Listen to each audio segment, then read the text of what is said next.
I'll admit, I have a problem. A kink for organization, from crates and cases, bins and boxes, and everything in between. But yet, not a single piece of Gridfinity.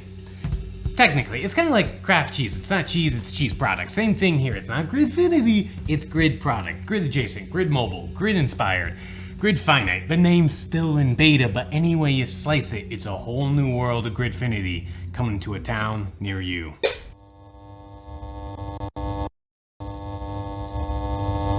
Now, my number one complaint about Gridfinity, and what kicked off this whole extravaganza, is the fact, well, it's just not very mobile friendly. Sure, you can move the bins around, but trying to bear hug 12 up a flight of stairs is a recipe for disaster. Now, Zach Friedman, the founder of the Infinite Grid, actually showcased a mobile solution in one of his prior videos, this sort of infinite toolbox, but personally, I just don't like the cut of its jib. It looks complicated, fragile, and seems to use a whole lot of filament. But then again, so does my 3D printed sharpening stone case, and I absolutely love that thing. Everything I need for sharpening all in one convenient place. I just grab it and go, no thought required. So I was like, can we keep that, but get rid of all this complexity and rigmarole?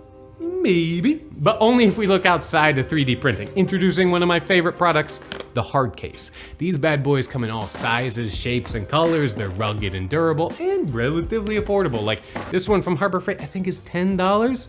But, well, there's a problem. They don't work with Gridfinity, like at all. They are blow molded products, which means they have a draft angle and significant fillets in all the corners, which causes Gridfinity base plates to be, well, a hot dog down a hallway situation. But we can save two birds with one stone by just yeeting those base plates straight into the garbage and fusing the grid directly into the bins themselves. The grid helps strengthen the bins, saving on filament, and we save on time because, well, we don't have to print all the grids. Plus, we can easily incorporate the draft and fillet angles, causing them to perfectly fit our hard cases. Wins all around. But wait, there's more, because we can also massively increase our storage density compared to Gridfinity. This has a 40mm grid that helps lock the bins together, but you don't have to actually follow it. This does mean you just can't swap the bins around willy-nilly, but it also means you can make the bin the exact size it needs to be every single time. Now, fun fact, if you're one of my non-American viewers and you use Gridfinity, technically, you've been using the Imperial system, buddy. Yeah, that 42mm is actually picked because it perfectly fit 1" by 3" microscope slides. The 3" microscope slides I used for Windows are a major reason why the grid is 42mm. Now, I don't blame the cyborg Zach Friedman at all for this transgression. He had no idea people were gonna run away with this idea like a fat kid finding a cookie. But, you know, let's get back to storage density, because I got another trick up my sleeve.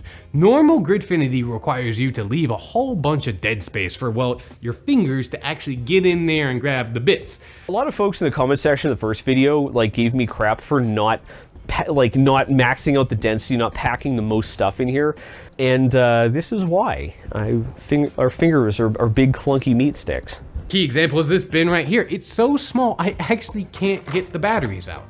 But we can solve that with just a simple pull tab. This allows us to keep that density while still being able to easily grab our items, and on top of that, we can stack items without having to print multiple bins. It's just wins left and right.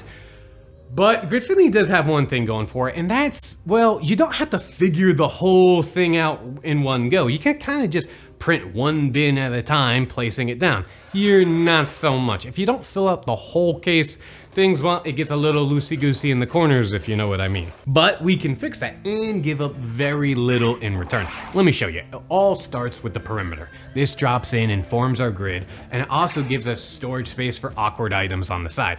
But the middle then gets filled up with our modular bins one at a time, just like Gridfinity. They lock and nestle together, so you don't have to fill out the whole thing. In fact, you can just whip these babies around without a care in the world. And check it out.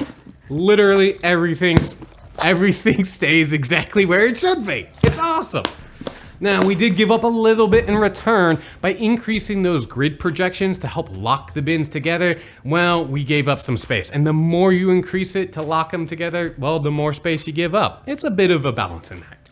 Oh, and shout out to Sunlu, well, for being flipping colorblind, because this is not beige, people. It's like cream colored, or maybe salmon, or peach fuzz.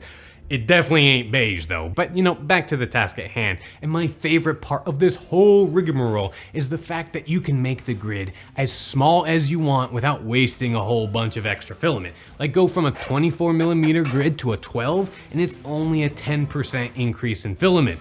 Along with that, for small parts, you can add lids and pull tabs. You can even make the bins double-sided so there's a separate compartment on the bottom. You can't do that with Gridfinity.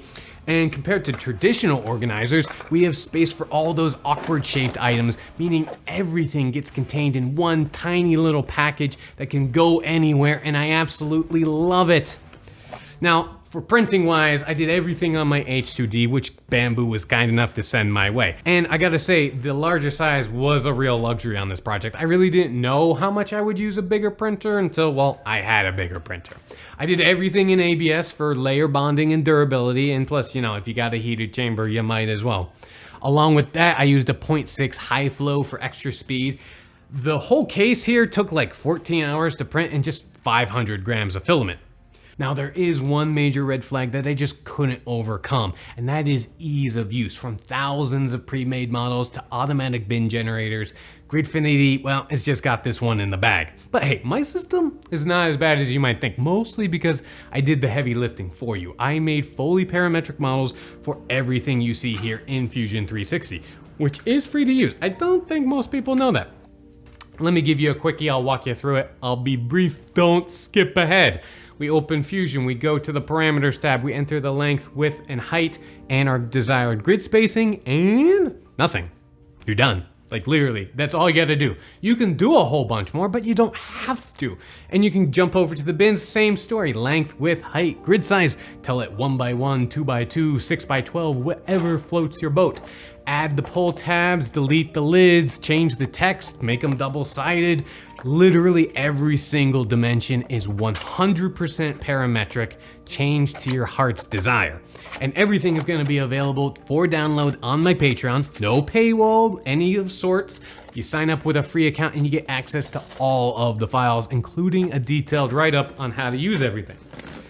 Now, is that everything? One more thing. And this might just be a me thing, but personally, I love this system because, well, it's kind of good looking. Traditional Gridfinity it's a bit busy. It looks out of place in an apartment, but these hard cases and all their different colors neatly stacked looks rather sophisticated, I might say. Okay, so let's wrap up this whole thing in a pretty little bow. Is this better than Gridfinity? Absolutely not. I mean, in some ways, yes, but no system is ever gonna be perfect for everything. Gridfinity is fantastic for static storage, and this is great for mobile storage.